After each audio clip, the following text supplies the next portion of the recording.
Hello, this is Brian Matthews from Progressive Mobility Medical.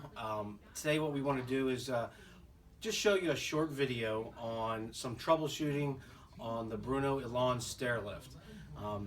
We have our service manager, Mike Curtis here, who's been working on these for close to 15 years and installing them and repairing them. And Mike's going to go through some troubleshooting that you can do before maybe you give us a call and avoid a service call. Some of the frequent things that people do wrong or need to look at before they give us a call and need us to come out. So Mike's going to go over just some quick troubleshooting, and at the end of the video, if your problem hasn't been resolved, please feel free to give us a call at 724-228-4568. And right now I'm going to hand it over to Mike Curtis. Good morning. We're just going to quickly go over some of the things that we find from years of experience on service calls that you can sidestep that maybe you'll be able to take care of on your own without having to give us a call. The first thing we want to break this down into is two methods of operation. Has it been used recently, or has it been used within the immediate past? So if the stair lift has been sitting idle for a while, a couple of the big things that we always find are related to batteries and charging. If it's been sitting idle and you find that it's not working, we hate to simplify this too much, but the first thing you want to look at is your power switch. Make sure the power is on. That is this red button. If you'll follow my finger right back here, the red button right back here must be on, obviously, for it to operate. Now, these are international code. You have an I and an O on your switch. That is international code for in service or out of service. So you need to make sure that the I is the side that's depressed. There's no more on-off by international code. So if the switch is indeed on, and it can get knocked off for a variety of reasons. It's a trip switch, which means it's sensitive. Even if you're careless with the seat belt, if you're removing the belt and drop the belt, it can actually fall into the switch and turn the switch off. And that's one that we find, surprisingly enough, very frequently.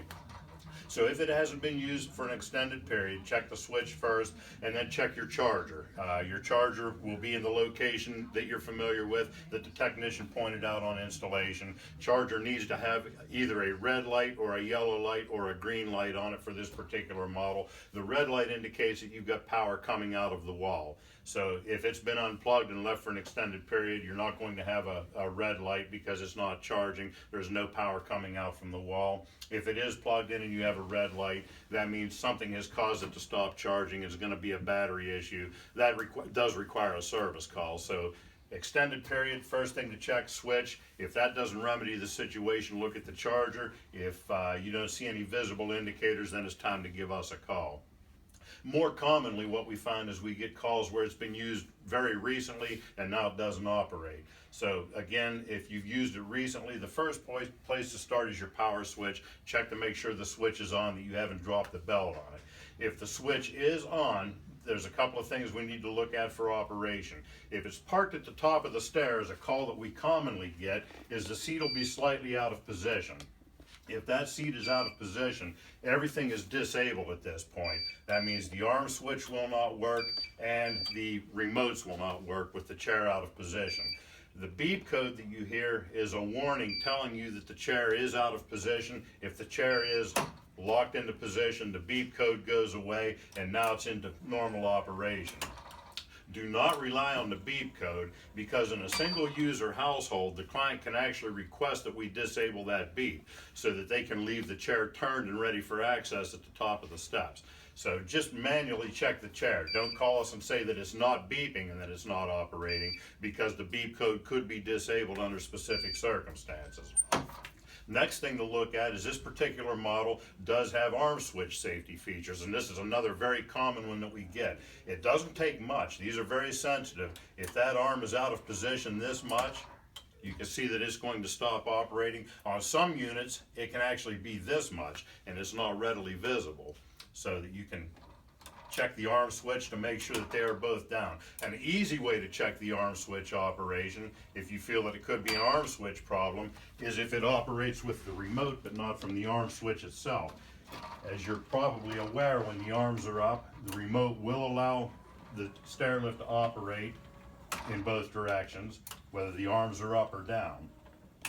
For it to operate from the arm switch, the arms must be down. So if it's operating from the remote and not the arm switch, there's a possibility that you have either a switch that's not engaged or a harness that's worn over a couple of years of usage and could need replaced. So check that first. If it starts working with the remote and not the arm switch after you've tested them, give us a call.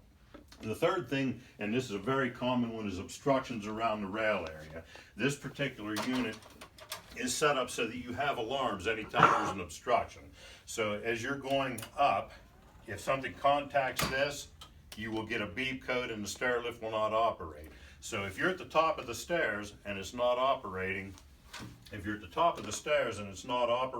there's a possibility that you have an obstruction in this area that's keeping it from coming down, or an obstruction in this area which is keeping it from coming down. So if it's at the top and won't go down, look at the downhill safety sensors. If it's at the bottom and won't go up, look at the uphill safety sensors. And again, if it's obstructed, if you're parked at the bottom and there's a stuffed animal back here behind the rail, engaging this, when you hit the button, you're going to hear a beep. It's not going to go anywhere. Anytime you push the button and hear a beep, that's a safety related issue. So the first place to look is to start looking at your safeties. One of the last places to look is behind the rail. There's what we call an ultimate limit switch on the back side of the rail. What the ultimate limit switch does is prevent any type of an accident with the lift that's power related. If you have an obstruction behind the rail that contacts that ultimate limit switch, the stair lift's going to pretend it's dead. At that point, there's no power. You'll get the same operation as you would if the batteries were taken out of it. And the ultimate limit is clear on the back side underneath. If you can see my fingers wiggling around back here, that is adjacent to the ultimate limit switch, and that's what the areas that you need to look for obstructions. So those are the main things that we find. Those are all things that you can check by going through this little video and looking at. One last thing, if you get a beep like this, that sounds like a safety beep, check to make sure the grandkids have not turned off your key right here and thrown it down a register somewhere. This key must be in. As you can hear, it's beeping, it won't operate. The key must be in and turned on like so for this lift to operate. Now that you've got it turned on, we're back in operation again.